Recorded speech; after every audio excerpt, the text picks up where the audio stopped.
Hello, ഇത്തിരി നേരം ഒത്തിരി കാര്യത്തിലേക്ക് എല്ലാവർക്കും സ്നേഹത്തോടെ സ്വാഗതം. പണ്ടൊക്കെ ഓരോ പടം ഇപ്പം ബിഗ് ബി ഒക്കെ കണ്ടു കഴിഞ്ഞ് കഴിഞ്ഞാൽ കുറച്ച് ദിവസം അമ്മയോടൊന്നും മിണ്ടത്തി ആരോടും മിണ്ടത്തുന്നു ഭയങ്കര ആറ്റിറ്റ്യൂഡ് വെച്ചാൽ ഏത് പടം കാണണം അത് കുറച്ച് ദിവസത്തേക്ക് നമ്മൾ കൊണ്ടുപോകും. അത് സിനിമ ആക്ട് ചെയ്യാനുള്ള എൻ്റെ മോഹമാണോ സിനിമയിലേക്ക് എത്താൻ അതൊന്നും എനിക്കന്ന് അറിയില്ല. ശരിക്കും ആ സ്ക്രിപ്റ്റിൽ എനിക്ക് വേണ്ടിയുള്ള സ്ക്രിപ്റ്റ് ഇല്ല. ഓ ശരി. മറ്റേ ഹരി സാറിനോട് സ്നേഹം കൊണ്ട് അഖിൽ മാരാർ സാറ് എന്നെ കണ്ട് എനിക്ക് വേണ്ടിയിട്ട് ആ ലൊക്കേഷനിൽ ഇരുന്ന് എഴുതാറുണ്ട് ആ പോർഷൻ എനിക്ക് വേണ്ടിയിട്ടുള്ളത്. ചിലപ്പോൾ ഇതായിരിക്കുമോ ദൈവം ഞാൻ എനിക്ക് രക്ഷപ്പെടാനുള്ളൊരു സാധനം ഇതാണോ അല്ലയോ ഭയങ്കര ടെൻഷനാണ്. അപ്പോൾ നോ പറയാൻ പറ്റൂല. പിന്നെ നോ പറയാൻ മാത്രം വരുന്നുമില്ല, കിട്ടുന്നത് ചെയ്തുകൊണ്ടേയിരിക്കുക. അല്ലാതെ ഞാൻ എന്ത് ചെയ്യും? നമുക്ക് എന്തുകൊണ്ട് ഇത്രയും നല്ലൊരു ജോലി വിട്ടിട്ട് എന്ത് ധൈര്യത്തിലാണ് നീ ഇതിലേക്ക് ഇറങ്ങിയെന്ന് ഇപ്പം ആലോചിക്കുമ്പോൾ എനിക്ക് ആ സുഹൃത്തിനെ എനിക്ക് ഓർത്തെടുക്കാൻ പറ്റുന്നില്ല. അവൻ്റെ ആ തോട്ട് എനിക്ക് മനസ്സിലാവുന്നില്ല. ഇപ്പം ആലോചിക്കും പേടി, അയ്യോ ആരെങ്കിലും വിട്ടു ഇപ്പം ഞാൻ പോവില്ല. സിനിമയിലെത്തുന്നതിനേക്കാൾ ഉപരി ഒരു നടനാകണമെന്നാണ്. അത് സിനിമാ നടൻ വേണമെന്ന് എനിക്ക് ആഗ്രഹമില്ല. നടനാകണം, ആക്ടിങ് പഠിക്കണം, എങ്ങനെ കഥാപാത്രത്തിലെടുത്തിട്ട് നമ്മൾ ചെയ്യും. ആ വായിക്ക് ലാലേട്ടനൊക്കെ പറഞ്ഞിട്ടില്ല ഇങ്ങനെ ഉൾക്കൊള്ളുന്നു. അത് എനിക്കൊന്നും ഉൾക്കൊണ്ട് എക്സ്പീരിയൻസ് ചെയ്യാം. ഒറ്റ ലൈഫല്ലേ ഉള്ളൂ. മരിക്കുന്നതിന് മുമ്പ് മരിക്കുമ്പോൾ നടൻ സുൽത്തമ്പി അന്തരിച്ചു. അത് കിട്ടണം, നടൻ അത് കിട്ടണം.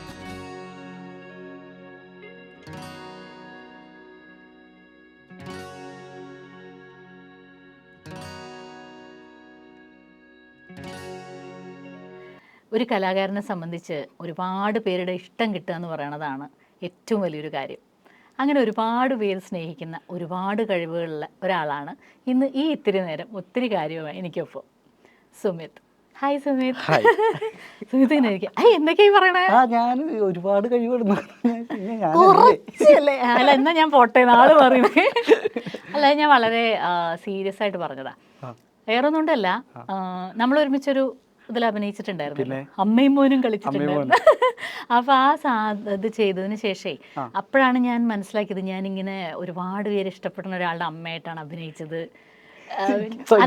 അന്ന് ഞാൻ ലൊക്കേഷനിൽ വരുന്ന സമയത്ത് അവിടെ വന്നൊരു ഊബർ ഡ്രൈവർ എൻ്റെ അടുത്ത് ഇവിടെ ഷൂട്ടിംഗ് ആണോ എന്ന് ചോദിച്ചിട്ട് എന്നോട് അടുത്ത് അയ്യോ സുമിത്തേട്ടൻ്റെ ഒക്കെ കൂടെയാണോ അഭിനയിക്കണം. അപ്പം ഞാൻ ഇതൊക്കെ ഭയങ്കര സംഭവമാണോ അത്.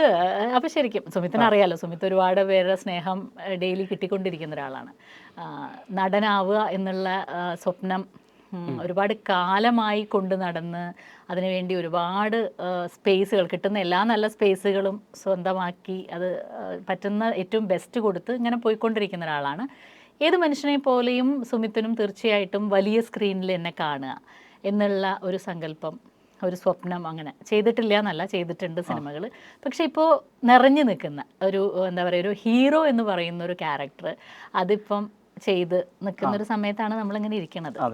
അപ്പോൾ ഇതൊക്കെ ഇപ്പോൾ ആൾക്കാർ അംഗീകരിക്കുകയോ ഇഷ്ടപ്പെടുകയോ ചെയ്യാത്ത ഒരാൾ ഒരിക്കലും അത്ര ഈസി ആയിട്ടൊരു മൂവി ടീം അധികം എടുക്കൂല. അപ്പോൾ ഈ പറഞ്ഞതൊക്കെ ഓക്കെയാണ്. ഒന്ന് കംഫർട്ടബിൾ ആക്കാൻ വേണ്ടി ഞാൻ ഇത്രയൊക്കെ കഷ്ടപ്പെട്ടതാ. കംഫർട്ടബിൾ ആയോ?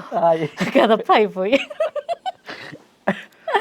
ഇപ്പൊ പറയൂ എന്താ ഇപ്പൊ ലേറ്റസ്റ്റ് മൂവിയാണെന്നുള്ളതുകൊണ്ട് അതിന്റെ കാര്യം തന്നെ ആയിരിക്കും നമുക്ക് ആദ്യം പറയാൻ പറ്റുക. അതിൽ എനിക്ക് ഏറ്റവും സന്തോഷം തോന്നിയൊരു കാര്യം എന്താ വെച്ചാൽ ഒരു സിനിമ വന്നു ഇറങ്ങി എന്നുള്ളത് ഒന്നുമല്ല. ആ സിനിമയുടെ ഫസ്റ്റ് ലുക്ക് പോസ്റ്റർ വന്നതിന് ശേഷം സുമിത്ത് പിന്നെ അത് പോസ്റ്റേഴ്സ് വെച്ചിട്ടുള്ള ഒരു സ്ഥലത്ത് പോയി നിന്നിട്ട് ഒരുപാട് ആർട്ടിസ്റ്റുകളുടെ പോസ്റ്റേഴ്സിൻ്റെ നടുവ് കൂടെ നടന്ന് ഇതാ ഞാനും ഇവിടെ എന്നുള്ള ഒരു ഇതുണ്ടായിരുന്നു. അപ്പോൾ എന്ത് പറഞ്ഞാലും നമുക്ക് നമ്മൾ ആ ആഗ്രഹിച്ച സ്വപ്നത്തിൻ്റെ അടുത്ത് എത്തുക എന്ന് പറയുന്നതിൻ്റെ ഒരു ഫീൽ ഭയങ്കര വലുതാണ്. അപ്പോൾ അതിനെക്കുറിച്ച് എന്ത് തോന്നുന്നു എന്നൊന്നുമല്ല ഞാൻ ചോദിക്കണം. സുമിത്ത് എന്നോട് അതെങ്ങനെയായിരിക്കും പറയുക? അത് എന്താ പറയുക, ഞാൻ ആ പോയി കണ്ടപ്പോൾ അവിടെ ജോജു വർഗീസ്, വിഷ്ണു ഉണ്ണികൃഷ്ണൻ ചേട്ടൻ, നെസ്ലിൻ, അപ്പോൾ ഇവരെ പോലുള്ള ഒരുപാട് പേരുടെ ഫ്ലെക്സുകൾ അവിടെ ഇരിക്കുന്നുണ്ട് പടത്തിൻ്റെ. അപ്പോൾ അതിൻ്റെ കൂട്ടത്തിൽ എൻ്റെയും കൂടി ഇരിക്കുന്ന കണ്ടപ്പോൾ എനിക്ക് അറിഞ്ഞുകൂടാ അത് ഇങ്ങനെ പറഞ്ഞ് സന്തോഷമാണോ എന്തോ ഒരു എന്തായാലും അത് നല്ല ഫീലാണ്. എനിക്ക് ഭയങ്കര സന്തോഷം തോന്നി. ഭയങ്കര ഒരു പ്രത്യേകതരൊരു ഫീലാണ്. എനിക്ക് പറഞ്ഞറിയിക്കാൻ അറിഞ്ഞൂടാ. കാരണം നമ്മൾ ചിലപ്പോൾ സിനിമയിൽ വരണം എന്ന് ആഗ്രഹിക്കും, പക്ഷെ സിനിമയിൽ ഒരു മെയിൻ ഇതായിട്ടല്ലേ നമ്മുടെ ഒരു നിറഞ്ഞു നിൽക്കുക എന്ന് പറയുന്നൊരു അത് മെയിൻ എന്നുള്ളതിലുപരി അവരുടെ കൂട്ടത്തിൽ നിൽക്കണേ ഞാനും അത്രയെങ്കിലും എത്തി എന്നുള്ള. ഇപ്പോൾ എൻ്റെ മൂവി കാണാൻ പോകുന്നു, ഓക്കെ. അതല്ലാതെ അവരുടെ പടങ്ങൾ കാണാൻ പോകുമ്പോഴും എൻ്റെ ഈ ഫ്ലെക്സ് കവർ ചെയ്തിട്ട് എന്നെ ഒരു നോട്ടം നോക്കൂല്ലോ. എന്തായാലും ഒരു 10 പേരിൽ ഒരാളെങ്കിലും നോക്കൂല്ലോ. അപ്പോൾ അത് ഭയങ്കര സന്തോഷമാണ്. അത് ഒരു മെമ്മറീസ് പോയി ഒരുപാട്. ഈ 8 വർഷത്തിൻ്റെ ഒരു എല്ലാതും കൂടി ഒരു നിമിഷം കടന്നുപോയി. ആ വീഡിയോസിൽ കാണുന്നവർക്ക് അത് മനസ്സിലാവണമെന്നില്ല, പക്ഷെ എൻ്റെ ഉള്ളിൽ ഭയങ്കര ഒരു ഫീലിംഗ് ആയിരുന്നു അത്. കടന്നു പോകുന്നൊരു ഇമോഷൻസ് അല്ലേ? ഒരു എന്തൊക്കെയോ ചിന്തകൾ വന്നു. ഭയങ്കര അഭിമാനമാണോ, സന്തോഷമാണോ, വിഷമാണോ, ഏതാണെന്ന് എനിക്കത് തിരിച്ചറിയാൻ പറ്റുന്നില്ല. എന്തായാലും കൊള്ളാം, നല്ല രസമുണ്ടാവും പരിപാടിയാണ്. ഇപ്പോൾ ഞാൻ ചോദിക്കട്ടെ, സുമിത്ത് സത്യം പറഞ്ഞാൽ സുമിത്ത് വരുന്നൊരു ചുറ്റുപാട് സിനിമ കാണാൻ, സിനിമ സ്വപ്നം കാണാൻ പിന്നെ ധൈര്യം തരുന്നൊരു ചുറ്റുപാടൊന്നുമല്ല. അഭിനയത്തിലേക്ക് വരാൻ പോലും ആഗ്രഹിക്കാവുന്ന തരത്തിലുള്ള എന്തെങ്കിലും ഉണ്ടായിരുന്നോ എനിക്ക് അറിഞ്ഞുകൂടാ. വളർന്നു വരുന്ന കാലത്താണ് ഞാൻ പറയുന്നത്, ചെറിയ കുട്ടിയൊക്കെ ആയിരുന്നു. അപ്പോൾ എന്നിട്ടും എന്തുകൊണ്ടാണ് ഒരു നടനാവുക എന്നുള്ളൊരു ഇഷ്ടത്തിലേക്ക് വരാൻ എന്താ കാര്യം? ഇഷ്ടം തോന്നുന്നു അങ്ങനെ ഒരു പ്രത്യേക സാഹചര്യങ്ങളും കാര്യങ്ങളൊന്നുമില്ല. സിനിമ കാണുമായിരുന്നു ചെറുപ്പം തൊട്ടേ. ഇങ്ങനെ സിനിമകൾ ഭയങ്കര ഇഷ്ടമാണ്. ഇപ്പോൾ Rajan P Dev sir, Murali sir, അല്ലേ, ഒരുപാട് ആൾക്കാർ ഇങ്ങനെ നിൽക്കുന്നത്, നമ്മൾ കലാമണി ചേട്ടൻ. അപ്പോൾ ചിലപ്പോൾ അങ്ങനെയൊക്കെ ഇൻഫ്ലുവൻസ് ചെയ്തിട്ടുണ്ടാവും എന്നെ, ഞാൻ പോലും അറിയാതെ. അല്ലാതെ ഒരു വ്യക്തമായി എൻ്റെ ആക്ടിങ് ഇഷ്ടമാണ്, കാണാൻ ഇഷ്ടമാണ്. അത് ഇങ്ങനെ ചെയ്ത് റൂമിലൊക്കെ ഇരുന്ന് ചെയ്യാനും അതൊക്കെ ഉണ്ടായിട്ടുണ്ടാകണം. എനിക്കത് തിരിച്ചറിയാൻ പറ്റില്ല, അന്ന് അത് ഉണ്ടായിരുന്നു ഇല്ലെന്ന് എനിക്ക് അറിഞ്ഞൂടാ. പക്ഷെ പഠിക്കുന്ന സമയത്തൊക്കെ അങ്ങനെ എന്തെങ്കിലും പഠിക്കുന്ന സമയത്ത് നമുക്ക് ഇപ്പോൾ എന്താ പറയുക, പണ്ടൊക്കെ ഓരോ പടം ഇപ്പോൾ ബിഗ് ബി ഒക്കെ കണ്ടു കഴിഞ്ഞ് കഴിഞ്ഞാൽ കുറച്ച് ദിവസം അമ്മനോടൊന്നും മിണ്ടത്തി, ആരോടും മിണ്ടത്തൊന്നുമില്ല. അങ്ങനെ ഭയങ്കര ആറ്റിറ്റ്യൂഡ്. അതെന്ന് വെച്ചാൽ ഏത് പടം കാണണം അത് കുറച്ച് ദിവസത്തേക്ക് നമ്മൾ കൊണ്ടുപോകും. അത് സിനിമ ആക്ട് ചെയ്യാനുള്ള എൻ്റെ മോഹമാണോ, സിനിമയിലേക്ക് എത്താൻ, അതൊന്നും എനിക്കന്ന് അറിയില്ല. അങ്ങനെയൊക്കെ പറയും അമ്മയോട് പോയിട്ട്, ഭയങ്കര അമ്മ പഴയ അമ്മയായിരിക്കാം പക്ഷേ സുമിത്തോട് പറയും. ഭയങ്കര അങ്ങനെയാണ്. സിനിമകളൊക്കെ ഭയങ്കരമായിട്ട് ആസ്വദിക്കും. അങ്ങനെ ഇരുന്നാണ് ഇത് ഇങ്ങനെ കൂടി ഞാൻ പറഞ്ഞില്ലേ, ഗൾഫിലൊക്കെ പോയപ്പോഴും ഇതൊക്കെ തന്നെയായിരുന്നു. അമ്മനോട് ഒരു 2 വർഷം കഴിഞ്ഞപ്പോൾ ഞാൻ അമ്മനോട് പറഞ്ഞു, അമ്മ എനിക്ക് സിനിമ എന്തെങ്കിലുമൊക്കെ ചെയ്യണം എന്നൊക്കെ പറഞ്ഞു. പക്ഷെ ഇല്ല, ആ 2 വർഷത്തിന് പിന്നെയും 5 വർഷം തന്നെ പോയി. ഫാമിലി എല്ലാവരും കൺവിൻസ് ചെയ്യാനായിട്ട് വീണ്ടും ഒരു 5 വർഷം എടുത്തു. അവസാനം പോന്നു, രണ്ടും കൽപ്പിച്ച് ജോലിയൊക്കെ കളഞ്ഞ് പോന്നു. ഇപ്പോഴത്തേ ഇങ്ങനെ പോകണം, അല്ലാതെ പ്രത്യേകിച്ച് ഇല്ല അങ്ങനെ ഒരു സംഭവം. എനിക്ക് ഭയങ്കര ഇഷ്ടമാണ് ആക്ടിങ്, തന്നെ ഭയങ്കരമായിട്ട് തൃപ്തിപ്പെടുത്തും. ഇപ്പോൾ പോലും സിനിമകളൊക്കെ ഞാൻ ഇപ്പോൾ കുറവാണ് സിനിമകൾ കാണുന്നത്. കാരണം ഇപ്പോൾ കാണുമ്പോൾ ചില സിനിമകൾ കാണുമ്പോൾ നമുക്ക് സങ്കടം, അയ്യോ ഈ റോൾ എനിക്ക് ചെയ്യാൻ പറ്റുമായിരുന്നു, ഈ റോള് എന്നിട്ട് വീട്ടിൽ പോയിട്ട് ഇതിരുന്ന് ചെയ്ത് നോക്കല പണി. അവർ ചെയ്ത് അത്ര ആയോ, അതോ ഞാൻ തന്നെയാണ് ആപ്റ്റ്, ഇങ്ങനെ അങ്ങനത്തെ കുറച്ച് വട്ടത്തരമുണ്ട്. അത് എനിക്ക് വ്യക്തമായി എവിടെ നിന്ന് സ്റ്റാർട്ട് ചെയ്തു, ഏതിലെ പോകുന്നതെന്നൊന്നും എനിക്ക് പറഞ്ഞു തരാൻ അറിയത്തില്ല.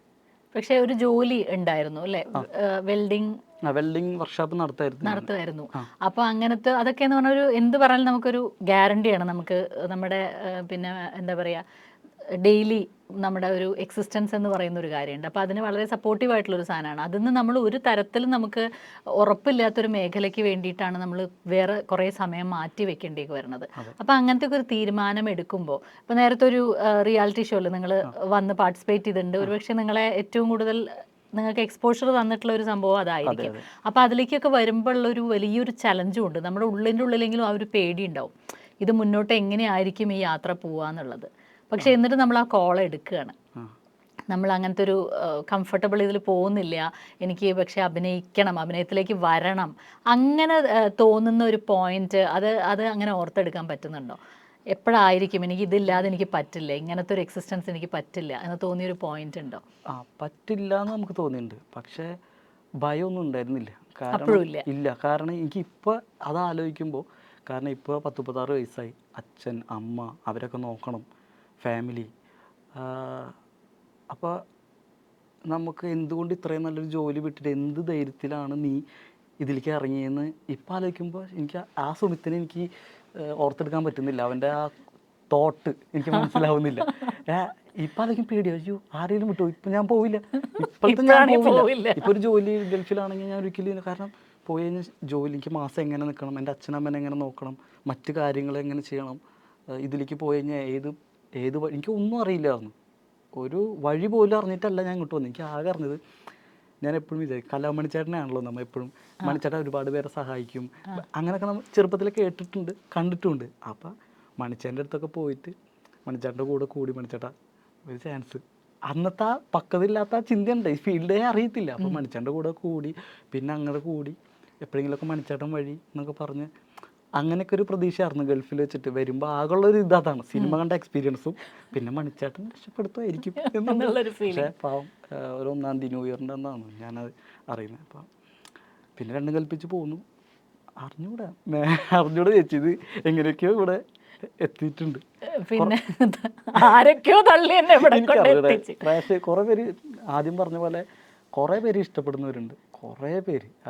ഞാനേ നമ്മളൊരുമിച്ച് ഇത് ചെയ്തതിന് ശേഷം ഇപ്പൊ ഞാൻ നേരത്തെ പറഞ്ഞൊരു അനുഭവം, പിന്നെ എനിക്ക് ഇൻസ്റ്റയിലൊക്കെ എന്നെ സ്ഥിരം ഇന്റർവ്യൂ കണ്ട് മെസ്സേജ് അയക്കണൊരു അവരെന്തോ കുറ്റപ്പെടുത്തണൊക്കെ പോലെ, നിങ്ങളിങ്ങനെ അമ്മയും മോനെയും കൂടെ ഒരുമിച്ച് ഇതിലിരുന്ന് കാണാൻ ആഗ്രഹം, ചേച്ചി എന്താ വിളിക്കാത്തത് എന്നൊക്കെ. അപ്പൊ ഞാൻ വിചാരിച്ചു എന്തോ ഇവരുടെ പറച്ചിൽ കേട്ടാ സുമിത്ത് ഇങ്ങനെ കൊതിച്ചു നിന്നിട്ട് ഞാൻ വിളിക്കാത്തവരാ, സുമിത്തിനെ ഞാൻ പിന്നെ ഇപ്പോഴാ കാണുന്നത് നമുക്ക് മാത്രമേ അറിയുള്ളൂ. ഞാൻ എനിക്ക് തോന്നുന്നു 3-4 വർഷത്തിന് ശേഷം ഒരു ഇന്റർവ്യൂ. അതിന് വേറെ ഒന്നുമില്ല, എൻ്റെ വേറെ അപ്ഡേറ്റ്സ് ഇല്ല. വെബ് സീരീസുകൾ ചെയ്തിട്ടുണ്ട്. അത് ചോദിക്കാൻ വരുമായിരുന്നു. ഇപ്പൊ മണിച്ചേട്ടൻ എന്ന് പറയുന്ന നമുക്ക് ആകെയുള്ള ഒരു പ്രതീക്ഷയായിരുന്നു, ഒരു പരിചയമില്ലാത്ത മണിച്ചേട്ടൻ ചെല്ലുന്നു, നമ്മളെ സഹായിക്കുന്നു നമ്മൾ വിചാരിച്ചൊരു കാര്യം. പക്ഷെ അത് ശ്രമിക്കാൻ പോലും അദ്ദേഹത്തെ നമുക്ക് കിട്ടിയിട്ടില്ല.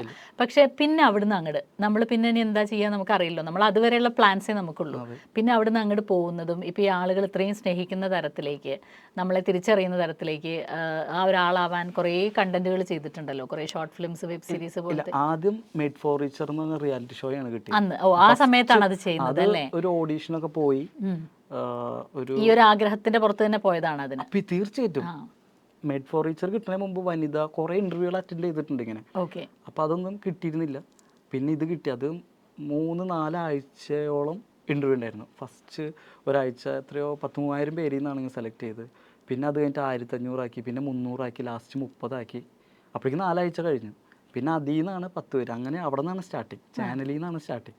അപ്പൊ അത് ചെയ്ത് കഴിഞ്ഞാൽ അപ്പൊ ചെയ്തുകൊണ്ടിരിക്കുമ്പോൾ ചിലപ്പോൾ തോന്നിയിട്ടുണ്ടാവും ഇതങ്ങോട്ട് ചെയ്താൽ പിന്നെ ഞാൻ, അങ്ങനെ തോന്നിയോ?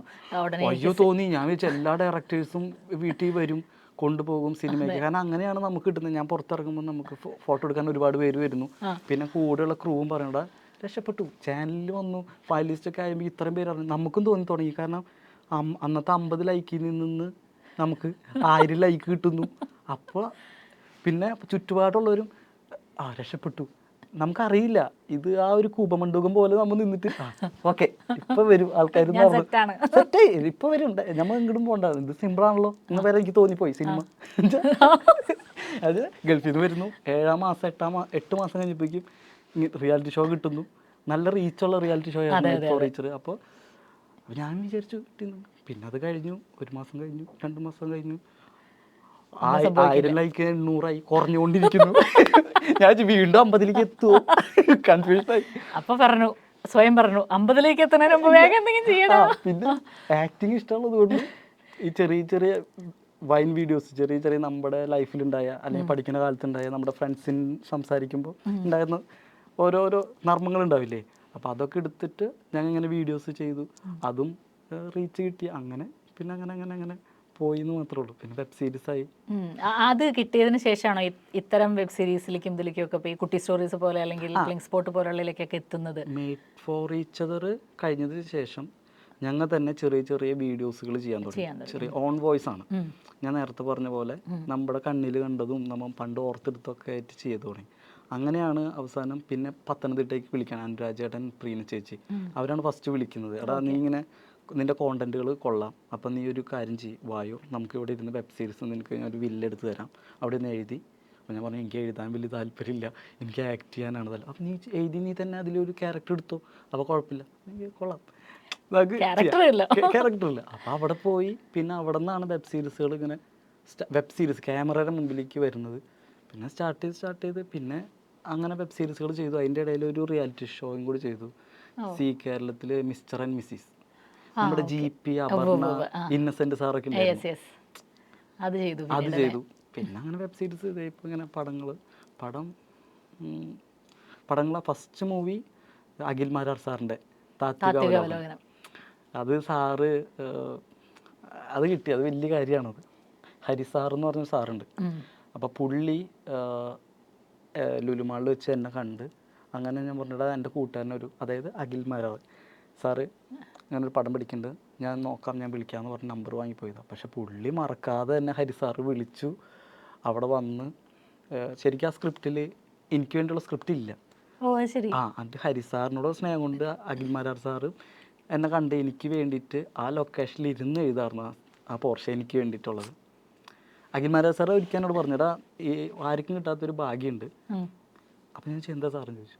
പറഞ്ഞു എടാ നിനക്ക് വേണ്ടി സ്ക്രിപ്റ്റ് എഴുതുന്നു, ഇതുവരെ ഒരു നടനും കണ്ടിട്ടുണ്ടാവില്ല അവനെ എഴുതുമ്പോൾ നേരത്ത് വേണമെങ്കിൽ പോയി കണ്ടോ നിൻ്റെ സ്ക്രിപ്റ്റ് എഴുതും. ഞാൻ നോക്കിയപ്പോൾ ശരിയാണ്, ഇങ്ങനെ അങ്ങനെ എഴുതി. ആ ഒരു കൊളക്കടവിലെ അജു ചേട്ടനയച്ച്, അജു വർഗീസ്. അത് നമ്മൾ പരിചയപ്പെട്ടതിന് ശേഷമാണ് ഞാൻ ആ പടം കണ്ടെന്നുള്ളതുകൊണ്ട് എനിക്കത് പെട്ടെന്ന് കുറച്ചും കൂടി കണക്ട് ചെയ്യാൻ പറ്റും. അതെ അതെ അതെ. അപ്പോൾ അത് ആ ഒരു സിനിമ ഇപ്പോൾ ഈ ഒരു ആളെ പരിചയമുള്ളതുണ്ട് എന്ന് പറഞ്ഞു. ബാക്കി പിന്നീട് ചെയ്യുന്ന സിനിമകളൊക്കെ എങ്ങനെയാ? സുമിതന്റെ പിന്നാലെ അന്വേഷിച്ച് ചെന്നിട്ട് അങ്ങനെയാണോ പടങ്ങൾ വരുന്നത്? ഇത് കുഞ്ഞു അല്ലേ ചെയ്തിട്ടില്ല, വേറെയും പടങ്ങൾ ഇതൊക്കെ കോള് വരുന്നതാണ്. എൻ്റെ വെബ് സീരീസ് കാര്യങ്ങളൊക്കെ കണ്ടിട്ട് അങ്ങനെ കോളുകൾ വന്നു. ഞാനായിട്ട് പിന്നെ കണക്ഷൻ ത്രൂ ഉണ്ട്, അങ്ങനെയും പോകുന്നുണ്ട്. അപ്പോൾ ഈ പടങ്ങൾ വരുമ്പോൾ പിന്നെ എന്താ പറയുക, എപ്പോഴെങ്കിലും ഇങ്ങനെ പണി കിട്ടിപ്പോയിട്ടുണ്ടോ? അങ്ങനെ വന്നിട്ടുണ്ടോ? അപ്പോൾ നമ്മളെ വിളിക്കുമ്പോൾ ഭയങ്കര കാര്യമായിട്ടൊക്കെ വിളിച്ച് അവിടെ ചെന്ന് കഴിയുമ്പോൾ നമ്മൾ അയ്യോ വന്നു പോയല്ലോ എന്നുള്ള അവസ്ഥ, അങ്ങനെ വല്ല അനുഭവം കിട്ടിയിട്ടുണ്ടോ ഇതുവരെ? ഉണ്ടാവില്ല അല്ലേ? അല്ല, അതിന് മാത്രം എനിക്ക് വന്നിട്ടില്ല, അങ്ങനെ ഒരു സംഭവം ഇല്ല. വരുമ്പോൾ പിന്നെ ചെറിയൊരു സീനൊക്കെ അല്ലേ, അപ്പോൾ അതൊന്നും ആരും അങ്ങനെ പെട്ടെന്ന് എടുത്ത് മാറ്റത്തില്ല. ചിലപ്പോൾ ചെയ്തോ എന്നുള്ള ചെയ്തു പോട്ടെ ആഴ്ച അങ്ങനെ ഇല്ല, അങ്ങനെ ഇല്ല. ഈ റാണി ചിത്ര മാർത്താണ്ഡെന്ന് പറഞ്ഞൊരു മൂവി ചെയ്തത് പിങ്കു പീറ്റർ സാറുണ്ട്, യുവ മൂവിയുടെ സാറാണ് പിങ്കു പീറ്റർ സാർ. അപ്പോൾ പുള്ളി എന്നെ ഒരു റിയാക്ഷന് വേണ്ടി മാത്രം ഒരു ദിവസം വിളിച്ചിട്ടുണ്ടായിരുന്നു, ഒറ്റ റിയാക്ഷനാണ്. അപ്പോൾ ഫോട്ടോഗ്രാഫറാണ് ഞാൻ. അപ്പോൾ അതിൽ നായക കല്യാണം നടന്നില്ല. അപ്പോൾ അതിൻ്റെ ഫോട്ടോ പൈസ ചോദിക്കാൻ ചെല്ലുന്ന അപ്പോൾ ഒരു റിയാക്ഷൻ, എൻ്റെ പുല്ല് എൻ്റെ പൈസയും പോയി, കല്യാണം നടന്നില്ല, ഇനി എൻ്റെ പൈസ ചോദിക്കാനും പറ്റില്ല, ആ റിയാക്ഷൻ മാത്രം ഇട്ടാൽ മതി എന്ന് പറഞ്ഞു. അപ്പോൾ അതിന് പോയപ്പോൾ ഞാൻ കുറച്ചിങ്ങനെ എക്സ്പ്ലെയിൻ ചെയ്ത് സാറേ ഇത് ഇങ്ങനെയാണോ അങ്ങനെയാണോ, കുറേ എനിക്ക് 100 ഡൗട്ട് ഉണ്ടാവും, അറിയാം 100 ഡൗട്ട് ഉണ്ടാവും. 100 ഡൗട്ട് വെച്ചപ്പോൾ പുല്ല് പറഞ്ഞു ഇത് കൊള്ളാട്ടോ സിറ്റുവേഷൻ, നീ വിശദീകരിച്ച് നീ അത് ചെയ്തോ, നമുക്ക് പറ്റിയാതെ എടുക്കാമെന്ന് പറഞ്ഞു. ഞാനത് ചെയ്തു, അത് ആൾക്ക് ഇഷ്ടമായി. പിന്നെ 3 ദിവസം കൂടി എന്നോട് നിൽക്കാവോ എന്ന് ചോദിച്ചു ലൊക്കേഷനിൽ. അങ്ങനെയാണ് അത് അത്രയും വിജലിമ്പിച്ചത്. അല്ല, ഇപ്പൊ ഈ കട്ടപ്പാടത്ത് ഇതിലെ ക്യാരക്ടർ ആണെങ്കിലും കുറച്ച് നല്ലൊരു ക്യാരക്ടറല്ലേ കിട്ടിയത്. അപ്പം അതൊക്കെ ഒരു കോൺഫിഡൻസ് അവരെടുക്കുന്നത് നമ്മളുടെ പെർഫോമറെ കണ്ടിട്ടല്ലേ. അപ്പം ഈ നമ്മൾ കുറേ നല്ല ക്യാരക്ടേഴ്സ് കൊടുത്തിട്ട് നമ്മുടെ ഒരു എന്താ പറയുക പെർഫോമൻസിൻ്റെ ഒരു രീതി ആളുകൾക്ക് ഇഷ്ടപ്പെടുന്നതുകൊണ്ടാണല്ലോ നമുക്ക് ഇത്രയും ഫാൻസ്, നമ്മളെ അഡ്മയർ ചെയ്യുന്ന മനുഷ്യരുണ്ടാവുന്നത്. ഫാൻസ് എന്ന് പറഞ്ഞാലും ഒരുപാട് പേര് ഇഷ്ടപ്പെടുന്ന ഒരുപാട് പേര്.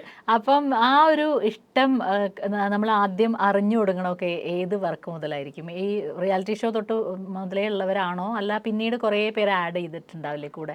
നമ്മളൊരു ആക്ടറായി തന്നെ നിൽക്കാമെന്ന് നമുക്കതൊരു ഫ്യൂവലാണ്. കൂടുതൽ ആൾക്കാർ നമ്മൾ ഇഷ്ടപ്പെടണു എന്ന് അറിയുമ്പോഴാണ് നമുക്കും അയ്യോ കൂടുതൽ ചെയ്യണം എന്നുള്ളൊരു തോന്നൽ വരിക. ആ ഒരു പോയിന്റ് അത് ഏത് വർക്കായിരുന്നു എന്ന് അറിയോ? ഇന്നൊരു വർക്ക് മുതലാണ് കുറച്ചും കൂടി ഒരു ഹൈപ്പിലേക്ക് എത്തിയതെന്ന് പറയാനുള്ള വർക്ക് ഏതായിരുന്നു അത്? അങ്ങനൊരു വർക്ക് വൈസായിട്ട് എനിക്ക് തോന്നുന്നില്ല. ഇത് തുടക്കമൊക്കെ ഇങ്ങനെ ഫോളോവേഴ്സ് കയറുമ്പോൾ നമുക്കത് ലൈക്ക് കിട്ടുന്നു. ഞാൻ പറഞ്ഞില്ലേ നേരത്തെ 50 ലൈക്കിൽ നിന്ന് 1000 ലൈക്ക് കിട്ടുന്ന എന്തോ അങ്ങനെയാണ്. നമുക്ക് അവരുടെ ആ ഒരു വാല്യൂ അപ്പോൾ മനസ്സിലായിട്ടില്ല, എനിക്ക് സത്യം അത് മനസ്സിലായിട്ടില്ല. നമ്മൾ ഏത് പോസ്റ്റ് ഇട്ടാലും അല്ലെങ്കിൽ വീഡിയോസ് ചെയ്യുമ്പോൾ നമുക്ക് ലൈക്ക് ഉണ്ട്, ഷെയർ ഉണ്ട്, കമൻ്റ് ഉണ്ട്, അത് നമ്മളോടുള്ള ഇഷ്ടം കൊണ്ടാണെന്നറിയാം. പക്ഷേ ഇപ്പോൾ ഒരു 3-4 വർഷമായിട്ട് നമ്മൾ അവരെ കാണുന്ന കാഴ്ചപ്പാട് മാറി. അത് വലിയൊരു സപ്പോർട്ടാണ്. ഇപ്പോൾ അവർ എവിടെയോ എനിക്കിപ്പോൾ ഈ വീഡിയോ കാണുന്ന അല്ലെങ്കിൽ എൻ്റെ ഇതിന് മുമ്പ് ചെയ്ത വീഡിയോസൊക്കെ കാണുന്ന എനിക്ക് ഒരു പരിചയമില്ലാത്ത ഒരുപാട് പേര് ചെയ്ത ലൈക്കും ഷെയറും കമൻറ്റും കൊണ്ടാണ് ഇപ്പോൾ ഈ കട്ടപ്പാടത്തെ മാന്ത്രികൻ അല്ലെങ്കിൽ ഓരോ വെബ് സീരീസിലേക്ക് വിളിക്കുന്നതും പടത്തിലേക്ക് വിളിക്കുന്നതും ഒക്കെ ഇവർ തരുന്ന, ഞാൻ പോലും അറിയാതെ എന്നെ സപ്പോർട്ട് ചെയ്യുന്ന ഇവരാണ്. അപ്പോൾ നമുക്ക് മനസ്സിലായി, ബോധം വയ്ക്കുമല്ലോ നമുക്ക്, ഇവർ ആദ്യം അങ്ങനെ ഇല്ലായിരുന്നു. തുടക്കം ഞാൻ പറഞ്ഞ മെയ്ഡ് ഫോർ റിച്ചറൊക്കെ കഴിഞ്ഞ സമയത്ത് നമുക്ക് ഇൻസ്റ്റാഗ്രാമിൽ ഇത്ര ഫോളോവേഴ്സ് ഉണ്ട്, ഫേസ്ബുക്കിലുണ്ട്, ലൈക്ക് കിട്ടുന്നു, ഷെയർ ചെയ്യുന്നു, കമൻ്റ് ഇടുന്നു, ഓക്കെ. പക്ഷേ ഇപ്പോൾ അവർ അല്ലാതെ ഇപ്പം ഇങ്ങനത്തെ ഒരു സോഷ്യൽ മീഡിയയിലല്ലാതെ നേരിട്ട് വന്ന് കണക്ട് ചെയ്യാറുണ്ടോ ആൾക്കാർ? ഉണ്ട്. അതിലേറ്റവും രസമായിട്ട് തോന്നിയിട്ടുള്ള എന്തെങ്കിലും കാര്യങ്ങളുണ്ടോ? അയ്യോ, അത് കുറേ പേരുണ്ട്. ഒരു അമ്മൂമ്മയൊക്കെ വന്നിട്ട് ഒരിക്കൽ വന്ന് അറിയാമെന്നൊക്കെ പറയുമ്പോൾ വലിയ കാര്യമാണ്. പുറത്ത് ഒരാളൊന്നില്ല ചേച്ചി, ഒരുപാട് പേര് ഇങ്ങനെ വരും. നമുക്ക് ഞാൻ ആലോചിക്കുന്നത് നമുക്ക് ഒരു ചെറിയൊരു ലൈഫാണ് അല്ലേ, 100-250 വർഷമൊന്നും ഇല്ല, ഒരു കുറച്ച് നാൾ. എനിക്ക് 36 വയസ്സായി, ഇനി ഒരു ക്ലൈമാക്സും ടൈലൻറ്റും ഇത്രേ ഉള്ളൂ ബാക്കി. അപ്പോൾ ഇതിൻ്റെ ഇടയിൽ നമ്മളെ പറ്റി ഞാൻ നേരത്തെ വെച്ചാൽ good morning, good evening, good night, ചേട്ടാ സുഖമാണോ, പുറത്ത് പോകുമ്പോഴും ചേട്ടാ എന്തുണ്ട് വിശേഷം, എവിടേക്ക് പോകാനുള്ള കൊണ്ടുവന്നാകും, ഇങ്ങനെ ഒരുപാട് കാര്യങ്ങൾ ഒരു വ്യക്തിനെ പറ്റി ചോദിക്കാനുണ്ടാകുക എന്ന് പറയുന്നത് തന്നെ വലിയ ബ്ലെസ്സിങ് ആണ്. അതിൽ പരം ഒരു സംഭവം ഇല്ല ഒരു ലൈഫിൽ. അല്ലെങ്കിൽ ഒന്ന് ആലോചിച്ച് നോക്കി, ആരുമില്ല നമുക്ക് അല്ലേ, ഇത് എത്രയോ പേരാണെന്ന് എൻ്റെ വിശേഷങ്ങൾ ചോദിക്കാൻ അറിയാനും ഉള്ളതെന്ന് കാണുമ്പോൾ അത് എന്തോ ഒരു ദൈവാധീനം. അതിനെ ഞാൻ ഭയങ്കരമായിട്ട് വില കൽപ്പിക്കുന്നുണ്ട്. ഭയങ്കര ഇതാണത്, ബ്ലെസ്സിങ് തന്നെയാണ്. ഞാൻ അങ്ങനെയാണ് അതിനെ കാണുന്നത്. അതാണ് ഞാൻ പറഞ്ഞത്, നമ്മുടെ ആറ്റിറ്റ്യൂഡ് മാറിയ ലൈക്കും ഷെയറും ചെയ്യുന്ന ആൾക്കാരല്ല, ഇത് വലിയ ബ്ലെസ്സിങ് ആണ്, ദൈവം കൊണ്ടുവന്നതാണ് ഈ ഒരു സ്നേഹം കാര്യങ്ങൾ. അത് എല്ലാവരിലും ഉണ്ട്, ക്രിട്ടിസൈസ് ചെയ്യുന്നവരും ഉണ്ട്. അതും നല്ല പിന്നെ നല്ല കാര്യമില്ലേ. ചീത്ത നേരിട്ട് ആരും ചീത്ത പറഞ്ഞിട്ടില്ല. പിന്നെ ഫ്രണ്ട്സൊക്കെ പറയും, എടാ അത് ഇന്നതാണ്, കൂടുതൽ അറിയുന്നവരോട് അത് മുമ്പിലും ചെയ്താണ്, സ്ഥിരം ഉള്ളതാണെന്നൊക്കെ പറയും. അപ്പോൾ അവരോട് ഞാൻ ഇങ്ങനെ വിശദീകരിക്കും. കുറേയൊക്കെ മാറ്റാൻ എന്നെ കൊണ്ട് പറ്റാവുന്ന രീതിയിൽ ഞാൻ മാറ്റാൻ ശ്രമിക്കും. പിന്നെ വേറൊരു കാര്യമുണ്ട്, ഇപ്പൊ സുമിത്തൊക്കെ അത് ഫേസ് ചെയ്യുന്നുണ്ടാവും തന്നെ ഞാൻ വിചാരിക്കണം. സുമിത്തിൽ നിന്ന് ചിലത് ആളുകൾ പ്രതീക്ഷിക്കുന്നുണ്ടാവും, സുമിത്തിന് അതൊന്ന് മാറ്റി കൊടുക്കണം എന്നുണ്ടാവും. പക്ഷേ ഈ നമ്മൾ പോകുന്ന സ്പേസുള്ളവർ പറയും സുമിത്ത് ആ മറ്റേ സാധനം ഇട്ടാൽ നന്നായിരിക്കും, അങ്ങനെയും നമ്മൾ റിപ്പീറ്റ് ആവും. അതുണ്ട്, കോമഡി മാത്രം അത് മതി നീ മറ്റേ ഇതിട് അതിട് എന്നുള്ള സാധനം നമ്മൾ ഫോസ്റ്റ് ആയി പോവല്ലോ. അതുണ്ട്. അതായത് സ്ഥിരം കോമഡി വെബ് സീരീസുകളിൽ അവരും കുറ്റം പറഞ്ഞിട്ട് കാര്യമില്ല. കോമഡിയാണ് ഒരു പരിധി വരെ മുന്നോട്ട് പോകുന്നത്. റീൽ കട്ടും കാര്യം സെൻറ്റി ഉണ്ട്, പ്രണയമുണ്ടോ എല്ലാം ഉണ്ട്, സത്യമാണ്. പക്ഷെ എനിക്ക് വരുന്നത് അതാണ്, എനിക്കിത് മാറ്റി വയ്ക്കാൻ പറ്റുമോ ചേച്ചി? കാരണം ഈ ഓരോ വിളിയും ഞാൻ നോ പറഞ്ഞു, അയ്യോ ഞാനിത് മുമ്പ് ചെയ്തതാണ്, ഞാനില്ല എന്ന് പറയുമ്പോൾ എൻ്റെ ടെൻഷൻ എന്താണെന്ന് വെച്ച് കഴിഞ്ഞാൽ, ഇപ്പോൾ ചിലപ്പോൾ ഇതായിരിക്കുമോ ദൈവം, ഞാൻ എനിക്ക് രക്ഷപ്പെടാനുള്ളൊരു സാധനം ഇതാണോ അല്ലയോ, ഭയങ്കര ടെൻഷനാണ്. അപ്പോൾ നോ പറയാൻ പറ്റൂല, പിന്നെ നോ പറയാൻ മാത്രം വരുന്നുമില്ല, കിട്ടുന്നത് ചെയ്തുകൊണ്ടേ ഇരിക്കുക. അല്ലാതെ ഞാൻ എന്ത് ചെയ്യും? എനിക്ക് വേണ്ടി നല്ലൊരു സ്ക്രിപ്റ്റ് എന്തെങ്കിലും വരും, അപ്പോൾ അന്ന് ചെയ്യാന്നുള്ള രീതിയാണ്. പിന്നെ വേറൊരു കാര്യമുണ്ട്, ഒരു ദിവസം 6 ഷോർട്ട് ഫിലിമൊക്കെ ചെയ്യുന്നത്, ഒറ്റ ദിവസം 7 മണിക്ക് ചെയ്ത് കഴിഞ്ഞ് കഴിഞ്ഞാൽ രാത്രി 12 മണി 11, ഒറ്റ ദിവസം 6 ഷോർട്ട് ഫിലിം. പിന്നെ അത് 4 ഡിഫറൻസ്. അതായത് ആ ഡിഫറൻസിൽ ഡ്രസ്സ് മാത്രം മാറുന്നുള്ളൂ. എനിക്ക് എൻ്റെ താടി പഠിക്കാൻ പറ്റില്ല, മീശ പഠിക്കാൻ പറ്റില്ല, മുടി ഹെയർ സ്റ്റൈൽ കൂടിപ്പോയ ഒരു ചെരിച്ച് വാച്ചിൽ ചെയ്യാം, അല്ലാതെ ഒന്നും ചെയ്യാൻ പറ്റില്ല. അപ്പോൾ ആൾക്കാർ കാണുമ്പോൾ ഇത് മാസം ഇറക്കുമ്പോൾ അവർ സ്ഥിരം ഒരേ പാറ്റേൺ, സ്ഥിരം ഒരേ രൂപം. പക്ഷെ ഞാൻ പോയിട്ട് ഒരു ദിവസം കൊണ്ടാണ് ചെയ്യുന്നത്, അത് നമുക്കേ അറിയുള്ളൂ. അത് അവർക്ക് ശരിയല്ല, നമുക്കൊന്നും ചേഞ്ച് ചെയ്യാൻ പറ്റില്ല. ഞാൻ താടി ഒന്ന് പഠിച്ചോട്ടെ, അത് വേണ്ട മറ്റേതിൽ താടി വേണം, അങ്ങനത്തെ കുറേ പ്രശ്നങ്ങളും ഉണ്ട്. പക്ഷെ അങ്ങനെ പോകുമ്പോൾ ഏതെങ്കിലും ഒരു പോയിന്റിൽ ഇങ്ങനെ തോന്നിയിട്ടുണ്ടോ, നമ്മളിങ്ങനെ നമുക്കിന്ന് അംഗീകാരം കിട്ടുന്നുണ്ടോ എന്ന് ചോദിച്ചാൽ കിട്ടുന്നുണ്ട്, ആളുകൾ സ്നേഹിക്കുന്നുണ്ടോ എന്ന് ചോദിച്ചാൽ സ്നേഹിക്കുന്നുണ്ട്, പക്ഷെ നമ്മുടെ ഉള്ളിലറിയാം നമ്മളിങ്ങനെ ഒരേ ടൈപ്പ് ഇത് മാത്രം ചെയ്തല്ല, അത് ചെയ്യുന്നതിൽ നമുക്ക് വിഷമമില്ല, നമ്മൾ സന്തോഷത്തോടെ തന്നെ ചെയ്യുന്നു.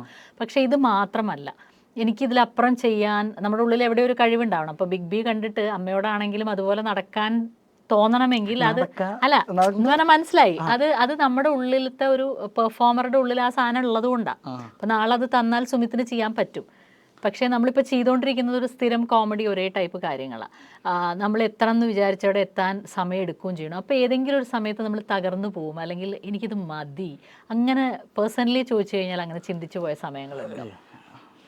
അതൊക്കെ ഇഷ്ടം പോലെ ഉണ്ടായിട്ടുണ്ട്. അത് ഈ പറഞ്ഞല്ല, സാമ്പത്തിക ബുദ്ധിമുട്ട്, നിർത്താം, എന്താ വരുമാനം വേണ്ടേ, വേറെ വെൽഡിങ്ങിനൊക്കെ പോകുന്നുണ്ട്, പക്ഷേ ഉറങ്ങാൻ പറ്റുന്നില്ല എന്നൊരു സംഭവമാണ്. ഗൾഫിൽ നിന്ന് ഒരു ജോലിയൊക്കെ മതിയാക്കി വന്നിട്ട് പിന്നെ അങ്ങനത്തെ കുറേ സംഭവം അത് വരും. അത് ഡിപ്രഷൻ ഉണ്ട്, സ്വാഭാവികമായിട്ട് വരും.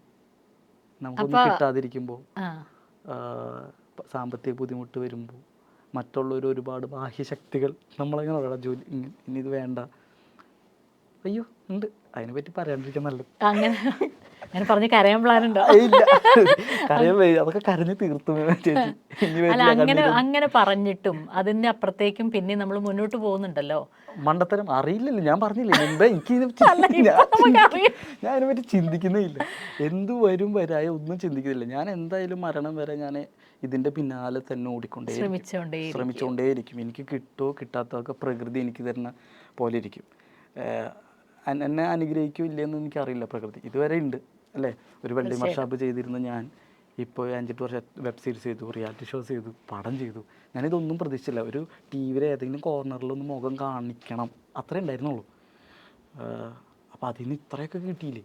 അപ്പോൾ ഇനി അവിടെ നിന്ന് വരും, എനിക്ക് കൊണ്ട് തരും പ്രകൃതി. കാരണം എനിക്ക് തരും അത്, ഉറപ്പാണ്. അപ്പം എന്തായാലും ആ തോന്നൽ കൊണ്ട് തന്നെയായിരിക്കും പ്രകൃതി ഇപ്പോൾ പോയി ഒരു സിനിമയിലെ നായകൻ വരെ ആയി എത്തിച്ചു. ഇനി കൂടുതൽ സിനിമകളിൽ പലതരം എന്താ പറയുക വെറൈറ്റി ആയിട്ടുള്ള ക്യാരക്ടേഴ്സൊക്കെ ചെയ്യാൻ സുമിത്തിന് പറ്റട്ടെ. എനിക്ക് തോന്നുന്നു നമുക്ക് ഈ സംസാരം അവസാനിപ്പിക്കാൻ പറ്റിയ കറക്റ്റ് പോയിന്റ് അത് തോന്നുന്നുണ്ട് അല്ലേ? സമാധാനമായോ? ഞാൻ രക്ഷപ്പെട്ടോ എന്ന് ചോദിക്കുകയാണ്.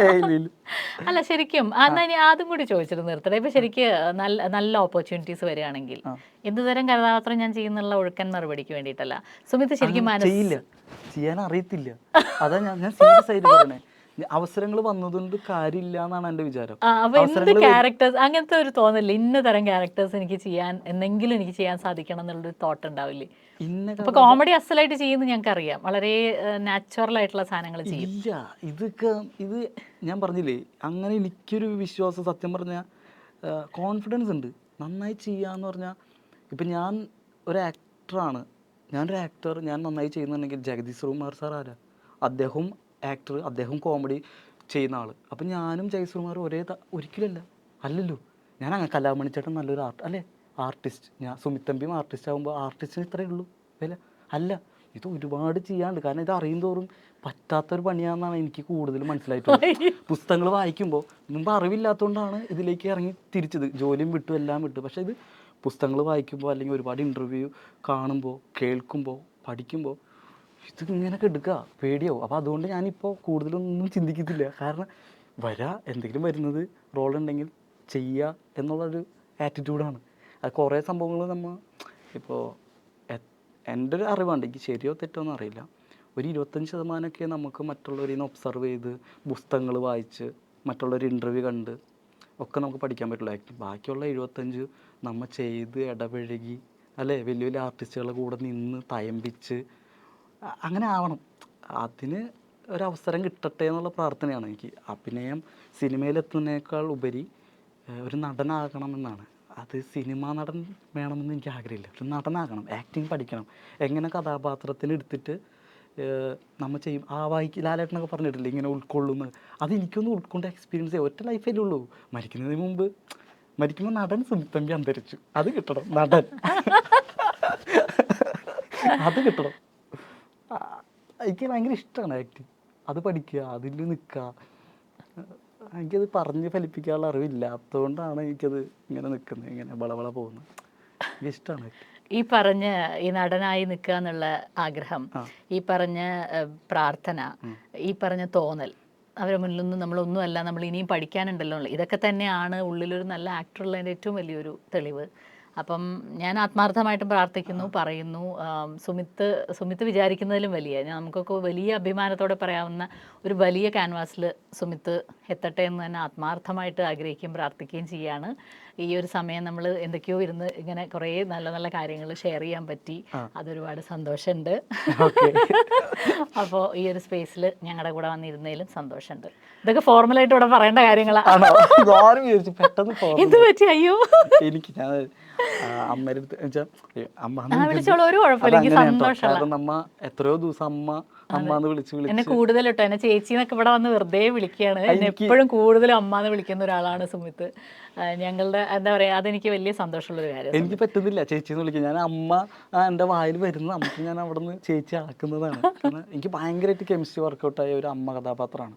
ഞാൻ അമ്മ കഥാപാത്രം അങ്ങനെ കൂടുതൽ എൻ്റെ മുമ്പിൽ അങ്ങനെ നിന്നിട്ടില്ല. പക്ഷേ അമ്മ കഥാപാത്രമല്ല, ആക്ടിങ്ങിൽ എനിക്ക് ഭയങ്കര കെമിസ്ട്രി വർക്കൗട്ടായ ഒരു അമ്മയാണ് അമ്മ.